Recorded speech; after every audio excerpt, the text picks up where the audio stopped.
Well, there is a lot of hair going on today. Why hello, it's your gal ZomBean back at it again with some more content. I feel like it has been a hot minute since I've done a talking video and I kind of missed it. I do enjoy doing my artsy shorter videos with no speaking because frankly editing my own voice is kind of difficult.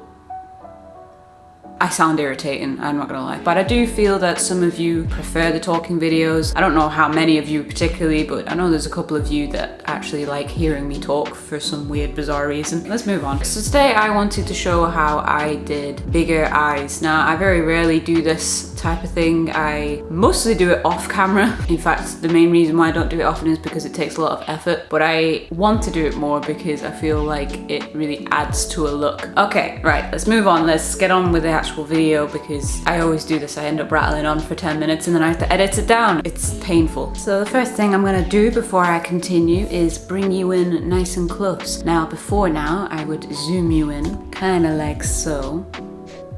But I don't know whether you guys have noticed, but I actually have a new lens, which is perfect for this kind of thing. This is a Lens Baby macro lens, and it's the reason why you've been seeing a lot of nice close-ups of my face. The word nice is dependent on how close you actually want to be to my face. But would you look at that? So I'm just gonna put this other lens away because I don't want things to get broken. So let's get to it. So first of all, I've got this rather messy Mehron palette right here. And I'm gonna start off with using the lightest shade, which is right here, this one. Generally speaking, we want to draw out or map out the kind of shape that we want. I'm just extending the top one, going from the lash line outwards, and then the bottom one I'm going from the lowest part, so this bit here, and just continuing it on rather than going back upwards like an eye would usually. I'm kind of just continuing it straight across until the two corners meet. I'm just gonna fill in this whole area. So you got something like this. Now I'm gonna go in with this lighter shade here. I'm just gonna like blend it out and the colors just sort of merge together. I'm also just doing my waterline as well. So it kind of looks something like this. I'm now gonna go in with a darker color, and with this darker shade, I'm just following the outer areas with a very thin, she says thin, and then she does the thickest fucking line known to man. Try and make it thin. It is just always typical that whenever I do anything on camera, it's like I suddenly lose all sense of skill.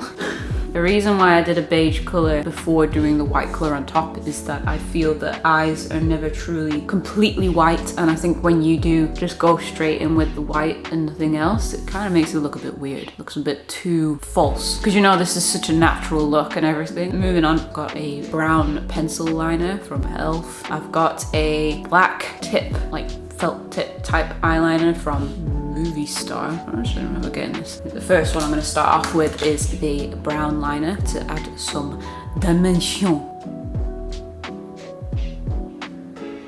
Okay, so now that we've got a shape that we're sort of happy with, I'm now going to go in with some liner. I'm going in with the felt tip liner. And with this, I'm just going to create some tiny little lashes going all the way up here.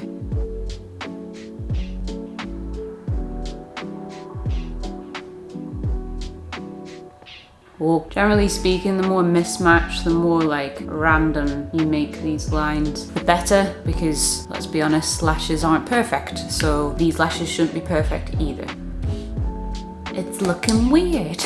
Just realized I should have put contact lenses in at the beginning of this, but YOLO. Now next, I'm gonna do a top liner as if it's like a winged liner and just extend it all the way down.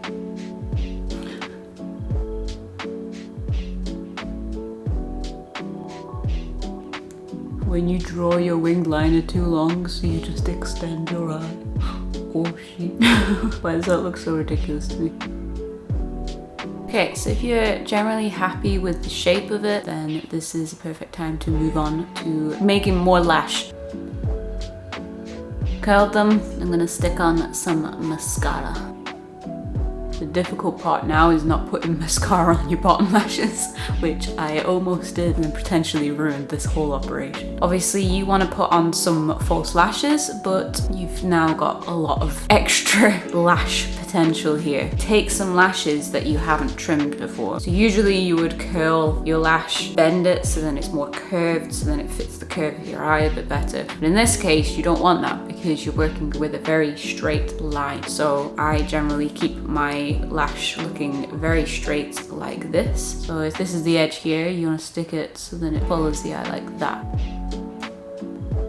You have it, some extended eye action going on. I'm now going to just stick in some contact lenses. I would probably advise you put in contact lenses first, but I am kind of dumb and I forgot. There you have it. We have a before and an after. So obviously this isn't perfect, it's not completely illusional, but it is very much jarring and kind of just creates a weirdness. So if you're doing cosplay or if you just want to make your eyes look weird for a day, this is my way that I do it. You may want to do it a different way, but if you want to follow this and give it a go, then do it. It's fun. I think it's fun anyway. So as always, if you like this video, then don't forget to hit that like button. If you want to see more content like this or my less eye-focused content, then hit that subscribe button. Don't forget to click that bell icon too, so then you can watch videos as soon as they become available. That's the sentence that I was going for. I don't know what happened there. Oh yeah, and comment, because I love reading your comments. They give me lots of joy. No, that sounded sarcastic, but it's true. I do actually really like reading your comments. Okay, and yeah, that's it.